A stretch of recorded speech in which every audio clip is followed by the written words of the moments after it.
You can't retire. You will never be able to retire. High healthcare cost, inflation, the cost to just live, housing, transportation, you will never retire.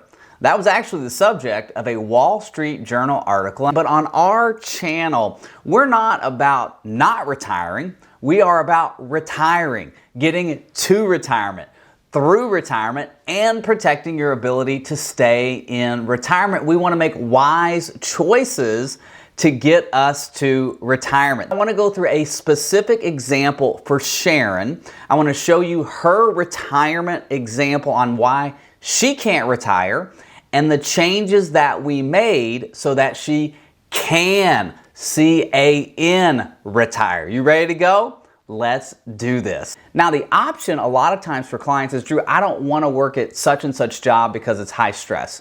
I don't want to work, I don't want to go into the office anymore 5 days a week. I don't want to, I've got clients who ride the train into Manhattan. They're like, I don't want to ride the train. Or maybe you live in Houston and you don't want to drive in the traffic in Houston.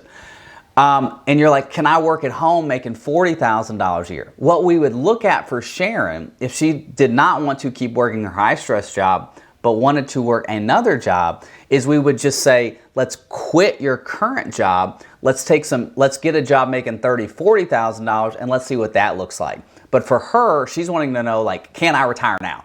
Obviously, if there's something that you see that you think that we need to do here, leave it in the comment section. I love commenting. I love hearing what you have to say in our community. So we're gonna go back. Let's retire her.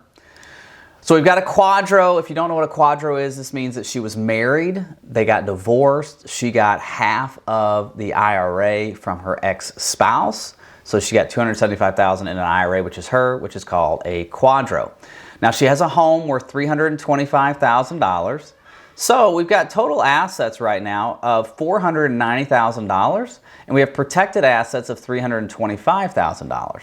So our house is worth $325,000. We do have a mortgage on it, and we have spendable assets of $490,000. That's what we're going to use for retirement income. All right. So now let's look at her expenses, because this is where the rubber meets the road, right? Expenses, expenses, expenses. When you meet with me or a member of my team, we are going to hammer your retirement income and expenses. And I don't mean hammer in a bad way. I don't care if you go to Starbucks. I like Starbucks. You want to go to Starbucks? That's fine. Susie Orman says you're basically peeing your money down the drain when you go to Starbucks. Well, Susie, I did the math, and if I go to Starbucks once a week, it's not really going to lose me any money in the long term. And when I'm dead, I'm really glad I had my mochas. So, hey, there we go.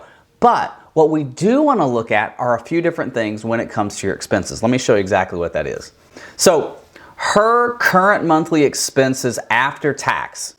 After tax. That's the first thing I want you to think about. After tax.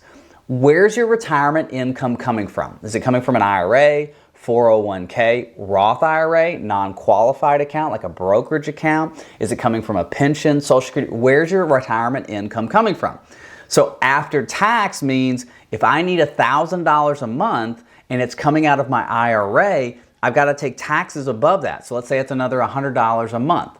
So now instead of $1,000, I need $1,100.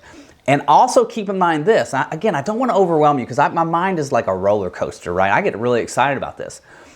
At the time of me recording this video, now you might be watching this 5-10 years from now, the Trump tax code is the current tax code in the land.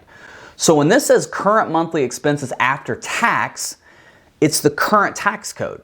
But what the software does, and it allows us to do, is to increase taxes, because we know that in the year 2026, the tax code is going to increase 25%. It's going to revert back to the Obama era tax code unless something happens between now and 2026. I don't foresee the future. But the after tax on these expenses is going to change after the year 2026. So you've got to keep in mind that what's my after tax now? What's my after tax in the future? Because if taxes are going to go up, that $100 that we were taking out originally off that $1,000, well, it might be $120. It might have to be $200 in the future based on where the tax code goes. So always keep that in mind. And listen, if you want an EKG, let me know. Let's work through that. So for her, we've got a mortgage of $700 a month. Thankfully for her, she got in long before interest rates started rising and the housing market became ridiculous. Now, you see the zero right here on inflation? This is really important because inflation is not on your mortgage, right? There ain't no inflation on your mortgage. It's going to be $700 for the rest of the payment period. Now, the principal interest is going to change. How much goes to principal, how much goes to interest. That's called an amortization schedule. You've probably got one of those. And if you have your insurance and your taxes built into your payment, that could change it depending on the local tax code and your insurance costs and things like that. I don't like that. So I like to pull the insurance and taxes out of it so that we can have a straight baseline number for the mortgage. So she has a $700 mortgage, no inflation. That's going to end in about 6 years. We've got baseline expenses of $2,700. That's her everyday expenses. Then we have a travel budget of $500 per month, about $6,000 a year with inflation, and that's going to end in 2038. So you see how we're ratcheting down our expenses. We want to make sure we're clear on how much we want to project out in spending. Here's that health insurance now and Medicare. So for her, we know we can get $400 a month in medical insurance based on the exchange, and she does not want to go on an Advantage plan. She wants to use a Medicare supplement and Part D, and so we know it's going to be about $400 forever, but you see this? We put inflation on our health care because inflation on your health care is running about 7%, and that is ridiculous, right? I should have been like an eye doctor or a dentist or something, because I feel like you just walk in there and they're like, can we just have your bank account? Don't you feel like that sometimes? No offense, doctors. I think you do an amazing job, and I have a lot of friends who are doctors and dentists, but man, y'all doing all right. So that's our expenses, and you can see how we've broken that down and how we get that inflation rate lower than that 3.27%. So let's go to retirement. We're going to skip cash flows and tax for now because it doesn't really matter what our tax situation looks like if we're going to run out of money. So let's look at a few different things. Just off the top, you can see, hey, we're out of money at 80 years old. You see that? 80 years old, we're out. Our shortfall, we need about $387,000 dumped into this to make this work. So she's either got to play the lottery, play the ponies, go to a casino. She's got to win about $387,000. Maybe she has a rich uncle, whatever. If we don't, we don't have 387, we can just like, boop, out of the midair. But we also can see that our rate of return needed to avoid a shortfall is 8%. So we're running these investments at 4% in retirement. Now, I am very conservative in my projections. I don't believe that over time she's going to make 4% in the stock market. I think she's going to make more like 5, 6, 7%. But I'm not going to project that out. But what the software's telling me is we need to earn 8%. Now, the market's averaged 10% over the last 50 years. If you take inflation out of that, it's 8%.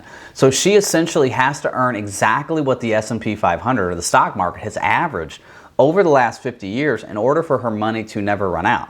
Now, as an advisor and as an investment advisor, I do not want her to take the same amount of risk as the overall stock market. And so, yeah, there's funds out there. You might comment and say, hey, Drew, she could buy JEPI and get 12%, or she can buy this ETF and get 9% guaranteed. First of all, it's not guaranteed, and it's only been around for a couple years. Second of all, we have to have some kind of projection because we're looking at lump sum payments coming off of this as well, not just like the dividend interest. So let's go back. Let's see what we need to do. Let's go to adjustments. So now we're going to do some adjustments.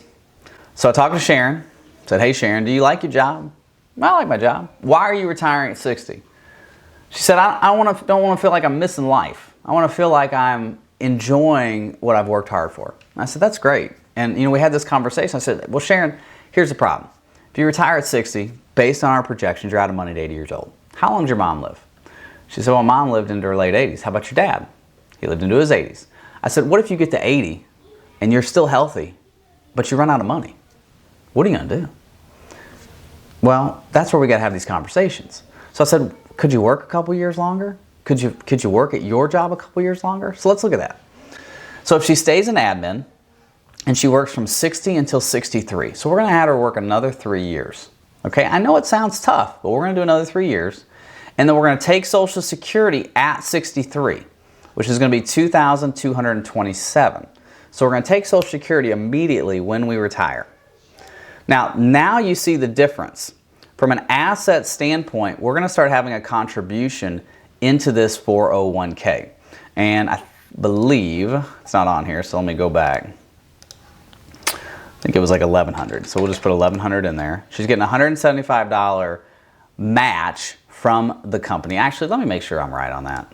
Let's do this together, guys. Let's go back to the current scenario. Unretire, assets, 1166. See, that was $66. I need to go back. Okay, so let's go back to the adjustments. See, this is why we do it together. Okay, so she's going to do her contribution, and she's going to do this now until she retires, which will be 5 of 2026. So she's going to get that free money from the company for another 3 years as well. So now, still same amount. Remember, $493.25. Our expenses haven't changed. Still the same. Mortgage, baseline, travel, health insurance. All that's still the same.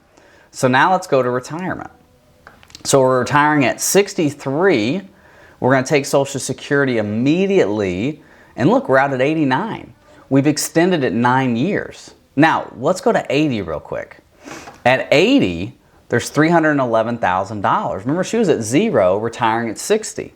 So working an extra 3 years has extended the life of her spendable assets 9 years. Now, she does have her house. It'll be paid for. She can do a reverse mortgage. She could sell the house. She could do something. But this is a way to help extend the life of her retirement. And look at the rate of return. It's 5.92. Remember, it was like 8 point something. Now it's more manageable. Maybe she can earn 5 to 6% in dividend yield and just capital appreciation, and this means the money will never run out. So these are some of the things we can do. We can also look at some other adjustments.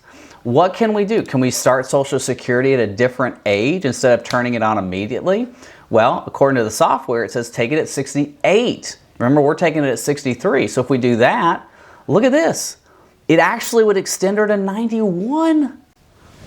91. Taking it at the appropriate time that makes sense for her, right? Like if she's reading all the articles or she's listening to her friends, the articles say delay till 70. Her friends say take it now because Social Security is going to go bankrupt and it's your money. Take it, invest it, enjoy it, which I get a lot of those comments. But for her, for Sharon, based on our projections, based on our calculations, it makes sense to take it at 68. It extends the life of her retirement 2 years, 24 months. That's a big deal. I think that's pretty awesome, don't you? Let's look at that scenario real quick. So we added it to the analysis. Let's view it. All right. So now, look at this, 91. Let's see what the rate of return calculated is. 5.52. So we're still in that 5.5 range. Even better than where we were. What was it originally? Let's go back. It was 5.92. So now we've jumped it back by 0.4%, 5.5%. My gosh, do you guys see the value in this? Don't you see how awesome this is? So when somebody says, here's my notes, you can't retire, you can retire. You just have to make sure that you protect yourself, right? I love this scripture in Ephesians 5:15. It says this. It says, be careful how you live. Don't live like fools, but like those who are wise. Obviously, Paul is talking about how you live your personal life in this scripture, but I think it applies to your retirement as well, because the decisions that you make in order to retire, don't make them foolishly. Make wise decisions based on your situation, based on your math, based on your individual needs.